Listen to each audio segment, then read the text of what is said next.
शिक्षा शेरनी का वो दूध है जो पिएगा वो दहाड़ेगा।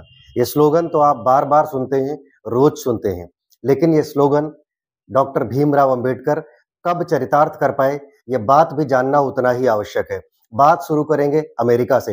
अमेरिका में भले ही 1776 से लेकर के और 1787 तक देश की आजादी का संविधान लिखकर तैयार किया गया हो, लेकिन अमेरिका की दास प्रथा खत्म नहीं हो पा रही थी अगर अब्राहम लिंकन ना होते। फाइनली अब्राहम लिंकन ने 1787 में जो संविधान लिखवा कर तैयार किया, उसके बाद अमेरिका की दास प्रथा खत्म हुई, 13 अमेंडमेंट पारित हुआ। अब्राहम लिंकन 90 साल बाद अमेरिका के अंदर दास प्रथा खत्म कर पाए। कुछ वैसा ही हाल इस देश हिंदुस्तान का था। अगर डॉक्टर अंबेडकर न होते तो आज का हिंदुस्तान ऐसा न होता जैसा अब है। यही वजह है कि दुनिया के 192 देशों में डॉक्टर अंबेडकर की जयंती मनाई जाती है। अमेरिका से लेकर के अफ्रीका तक और कनाडा से लेकर के इंग्लैंड की सड़कों तक, सदन तक, कार्यालयों तक डॉक्टर अंबेडकर की जयंती का जश्न मनाया जाता है, क्योंकि डॉक्टर अंबेडकर का जन्म मानवता का जन्म था, समानता के अधिकारों का जन्म था, न्याय का जन्म था और जो शोषण के खिलाफ एक आवाज का जन्म था। इसलिए डॉक्टर अंबेडकर आज पूजनीय है। आप किसी भी जाति धर्म संप्रदाय से ताल्लुक रखते हो, डॉक्टर अंबेडकर किसी जाति के चश्मे से नहीं देखे जाने चाहिए, किसी धर्म के चश्मे से देखे जाने चाहिए। ऐसा कोई समुदाय नहीं है, ऐसा कोई धर्म नहीं है, ऐसा कोई मानव नहीं है जिसके लिए डॉक्टर भीमराव अंबेडकर ने काम न किया हो। लेकिन हमारे समाज में तमाम सारी भ्रांतियां, तमाम सारी कुछ कथाएं ऐसी प्रचलित हैं जिनमें यह कहा जा रहा है कि डॉक्टर अंबेडकर हिंदू धर्म के विरोधी थे, डॉक्टर अंबेडकर मुस्लिम के विरोधी थे, डॉक्टर अंबेडकर घृणा करने वाले इंसान थे सनातन से। लेकिन आप डॉक्टर अंबेडकर को पढ़ें, डॉक्टर अंबेडकर को जानें। आज के वीडियो में काफी डीपली जाकर के हम बात करेंगे डॉक्टर अंबेडकर ने कि किन किन विषयों में, किन किन आंदोलनों को करके डॉक्टर अंबेडकर ने इस देश को सही दिशा दी है। डॉक्टर अंबेडकर ने अपने जीवन में 3 लोगों को अपना गुरु माना। अपने जीवन से पहले 2000 वर्ष आकर के और चले गए डॉक्टर महात्मा बुद्ध को अपना जीवन का गुरु माना, कबीरदास को उन्होंने अपना जीवन में गुरु माना और ज्योतिराव फुले को अपना जीवन का गुरु माना। उन्हीं तीनों से शिक्षा लेकर के डॉक्टर अंबेडकर ने इस समाज में व्याप्त अस्पृश्यता यानी छुआछूत यानी अनटचेबिलिटी के लिए लड़ाई लड़ी, असमानता के खिलाफ लड़ाई लड़ी, सामाजिक अन्याय के खिलाफ लड़ाई लड़ी और भेदभाव के खिलाफ लड़ाई लड़ी। आज जिस हिंदू कोड बिल की बात हो रही है, इसके मूल में अगर जाएंगे तो डॉक्टर अंबेडकर ने उस वक्त की तत्कालीन कांग्रेस सरकार, जब पंडित जवाहरलाल नेहरू प्रधानमंत्री हुआ करते थे सन 1946 से 51 के दौर में, तब नेहरू से लड़ाई लड़ी थी कि बतौर देश के कानून मंत्री उन्हें यह पारित कराना था समान नागरिक संशोधन यानी समान नागरिक संहिता, जिसकी आज अवधारणा गढ़ करके पूरी राजनीति की जा रही है। संविधान सभा का जब गठन हुआ तो डॉक्टर अंबेडकर इकलौते उस वक्त के एक ऐसे व्यक्ति थे जो सबसे ज्यादा पढ़े लिखे व्यक्ति थे। हालांकि यह कहा जाता है कि 7 लोग संविधान सभा में निर्वाचित किए गए थे, लेकिन संविधान की ड्राफ्टिंग के दौरान 7 में से 6 लोग नदारद थे। कोई छुट्टी ले चुका था, कोई रिटायरमेंट ले चुका था, कोई अपनों की बीमारी में संविधान सभा ज्वाइन नहीं कर रहा था।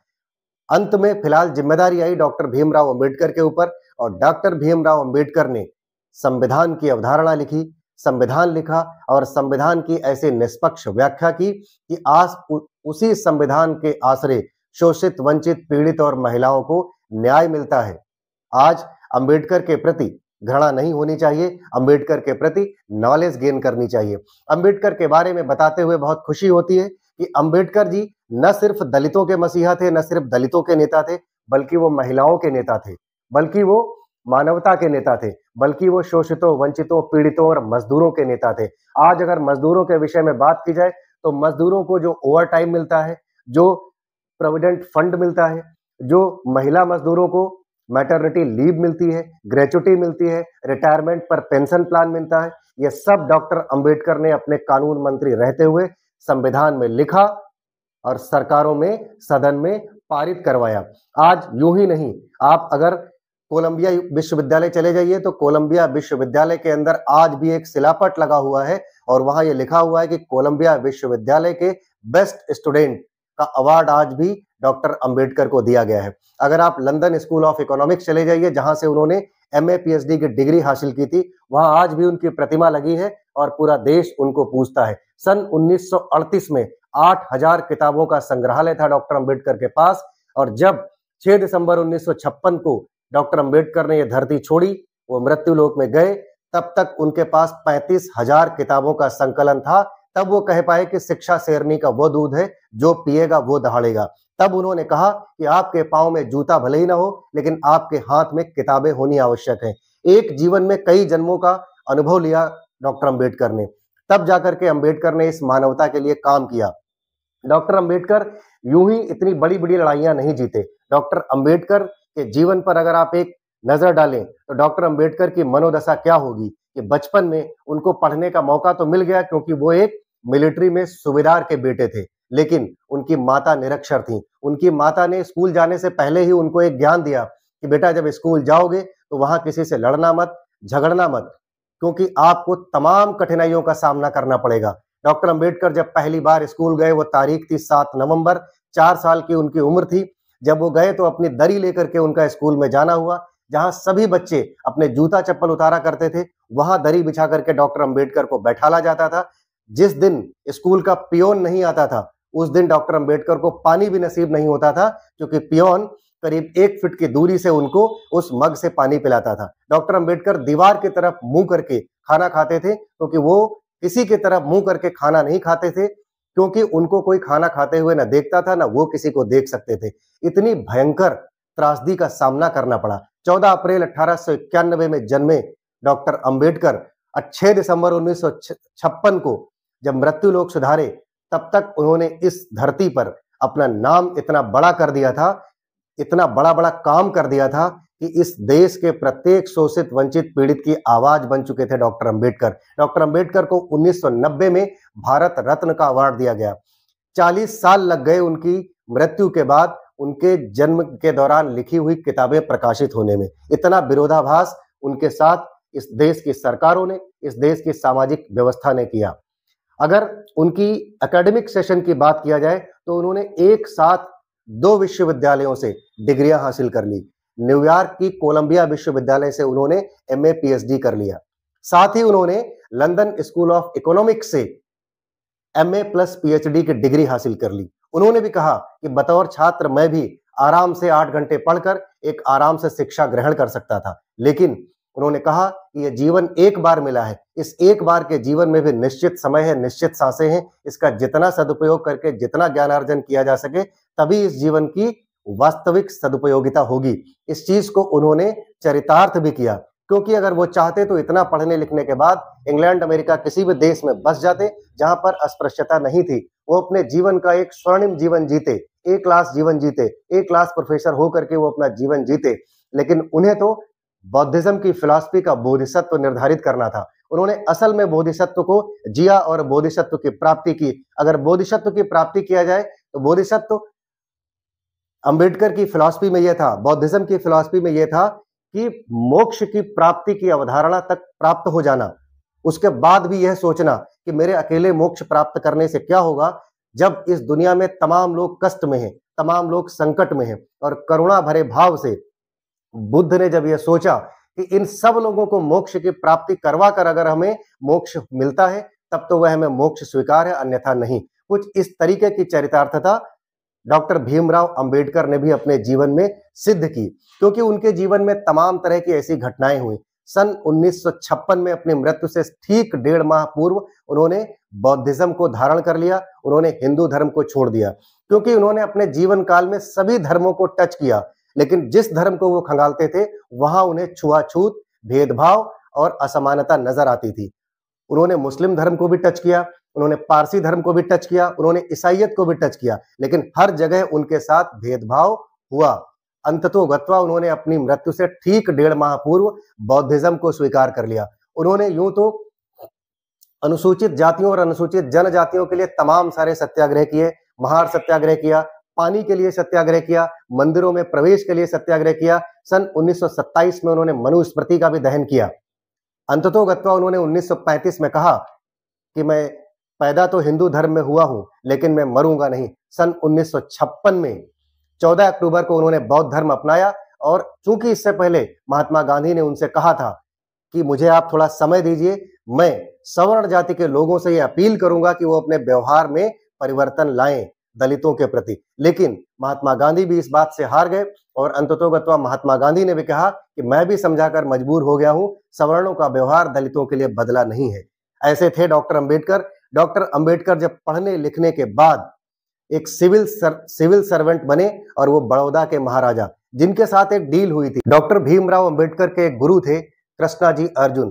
कृष्णाजी अर्जुन ने जब डॉक्टर अंबेडकर 4th क्लास में थे तब उन्होंने एक भगवान बुद्ध की पुस्तक भेंट किया था और ये वही कृष्णाजी अर्जुन थे जिन्होंने डॉक्टर अंबेडकर को बड़ौदा के महाराज शिवाजीराव गायकवाड़ से मिलवाया था। ये वही शिवाजीराव गायकवाड़ थे जिन्होंने स्कॉलर दिया था, यानी वजीफा दिया था।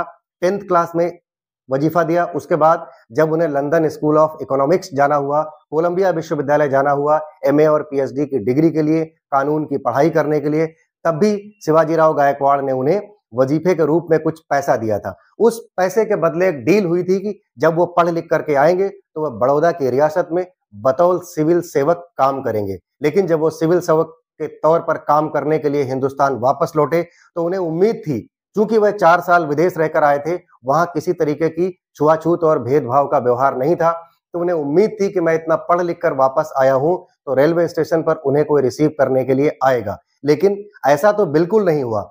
वो अकेले उन्हें वापस आना पड़ा। लेकिन इसके बाद आकर उन्हें ये पूरी उम्मीद थी कि मैं किसी हिंदू धर्मशाला में जहां भी जाऊंगा मुझे रुकने नहीं दिया जाएगा। लेकिन इसके बाद उन्होंने जब एक पारसी धर्मशाला में जा करके वहां रहने की अनुमति मांगी तो अनुमति तो दे दी, लेकिन जैसे ही ठीक 24 घंटे के बाद पारसी धर्मशाला के मैनेजर को यह पता लगा कि ये दलित समुदाय के हैं, ये अछूत हैं, वो तुरंत आए और उन्होंने कहा कि आपने मुझे बताया क्यों नहीं। उसके लिए उन्होंने दंडित करने की कोशिश की। फिलहाल डील ये बनी मैनेजर के साथ कि आप कोई भी पारसी धर्म के व्यक्ति का नाम लिख दीजिए और आप रहिए। लेकिन 14वें दिन स्थिति ये आई कि पारसी धर्म के कुछ 10-15 नौजवान लाठी डंडे लेकर के और उस धर्मशाला में आ गए। अहिंसा की घटना हो सकती थी, हिंसा की घटना हो सकती थी, डॉक्टर अंबेडकर को क्षति हो सकती थी, लेकिन कुल मिलाकर के उसी दिन शाम तक का वक्त मिला, वो धर्मशाला छोड़ना था। धर्मशाला छोड़ने के बाद डॉक्टर अंबेडकर ने अपने 2 मित्रों को टच किया। उसमें एक मित्र ईसाई थे, एक हिंदू थे। दोनों मित्रों ने अपने घर रोकने से डॉक्टर अंबेडकर को मना कर दिया। इन सब स्थितियों को देखने के बाद डॉक्टर अंबेडकर लिखते हैं कि जो हिंदू धर्म का नहीं हो सकता वह पारसियों का भी नहीं हो सकता, वह ईसाइयों का भी नहीं हो सकता। इसके बाद मुंबई सिडनहम कॉलेज में जब डॉक्टर अंबेडकर पढ़ा रहे थे तो उस समय नासिक से औरंगाबाद की यात्रा करते हुए रास्ते में दौलताबाद का एक किला पड़ा। वो अपने कई दोस्तों के साथ एक सीक्रेट यात्रा कर रहे थे। इसी दौलताबाद किले में जब वो धूल में सने हुए पहुंचे तो वहां पर एक छोटा सा तालाब था जिसमें सब लोग अपने हाथ पैर धुलते थे। डॉक्टर अंबेडकर भी सामान्य अवस्था में बैठकर हाथ पैर धुलने लगे। तभी कुछ यूं हुआ कि 10-15 मुस्लिम नौजवान आ गए और उन्होंने डॉक्टर अंबेडकर को गालियां देना शुरू किया और मारने पे आमादा हो गए। कुल मिलाकर के बात वहां पर यह बनी कि मुस्लिम धर्म में भी स्वीकार्यता डॉक्टर अंबेडकर की नहीं हुई। डॉक्टर अंबेडकर इतना पढ़ने लिखने के बाद पूरे जीवन भर स्वीकार्यता के लिए भटकते रहे। आज डॉक्टर अंबेडकर की जयंती पूरा देश, पूरी दुनिया, हर राजनीतिक पार्टी, हर समाज, हर संगठन मना रहा है। लेकिन क्या हम डॉक्टर अंबेडकर के अपने जीवन के संघर्ष से यह बात सीखते हैं कि जरा सी सोशल मीडिया पर एक गाली मात्र दे देने से या लाइक और शेयर और कमेंट कम आने से जो लोग निराश हो जाते हैं, आज जो लोग पढ़ने लिखने में नाउम्मीदी के तौर पर सुसाइड कर लेते हैं, डिप्रेशन और एंजाइटी का शिकार हो जाते हैं, डॉक्टर अंबेडकर के जीवन के संघर्ष की मनोदशा देखिए कि डॉक्टर अंबेडकर इतना पढ़ने लिखने के बाद, जिनको 32 डिग्रियां हासिल थी, 4 पीएचडी की डिग्री हासिल थी, इसके बावजूद वो अपने जीवन में हताश नहीं हुए, निराश नहीं हुए, संघर्ष की अवस्था में लड़ते रहे, समाज में स्वीकार्यता की जद को बढ़ाते रहे। इतना पढ़ने लिखने के बाद एक बार ज्योतिराव फुले से वो प्रभावित थे, क्योंकि ज्योतिराव फुले के साथ भी जीवन में यही घटना हुई। 1848 में वो अपने एक ब्राह्मण दोस्त की शादी में गए और जब उस ब्राह्मण दोस्त के माता पिता को यह पता लगा कि ज्योतिराव फुले दलित समाज से हैं और वो इस शादी में आकर के दूल्हे के पास खड़े हुए हैं, दूल्हे से मिल रहे हैं, माता पिता ने भयंकर बेइज्जती करके ज्योतिराव फुले को वहां से निष्कासित कर दिया, भगा दिया। ज्योतिराव फुले के जीवन का भी वही टर्निंग पॉइंट था। सन 1848 में ही लड़कियों की शिक्षा के लिए ज्योतिराव फुले ने एक स्कूल खोला। आज अगर लड़कियों को इस समाज में पढ़ने का अधिकार है तो वो ज्योतिराव फुले और डॉक्टर अंबेडकर की देन है। यूनिफॉर्म सिविल कोड की आज बात हो रही है, ये डॉक्टर भीमराव अंबेडकर की देन है। मजदूरों के लिए जो श्रम सुधार कानून लागू हुआ, वो आज डॉक्टर अंबेडकर की देन है। कुल मिलाकर के डॉक्टर अंबेडकर का जीवन हमें यह सिखाता है कि यदि आप किसी भी समाज से हैं, किसी भी जाति से हैं, पढ़ लिख कर एक संभ्रांत अवस्था में पहुंच गए हैं, जिसकी स्वीकार्यता इस समाज में हो गई है, तो आपकी सिर्फ जिम्मेदारी यही नहीं बनती है कि आप सिर्फ अपना जीवन जिए और जीते चले जाएं, यहाँ से विदेश पलायन कर जाएं, क्योंकि ऐसे तमाम मौके डॉक्टर अंबेडकर के पास भी थे। लेकिन डॉक्टर अंबेडकर को लगा कि मुझे जीवन में एक मौका मिला है पढ़ लिख कर इस समाज में पशुओं की भांति जिंदगी जी रहे हमारे समाज के लोगों को सुधारने का।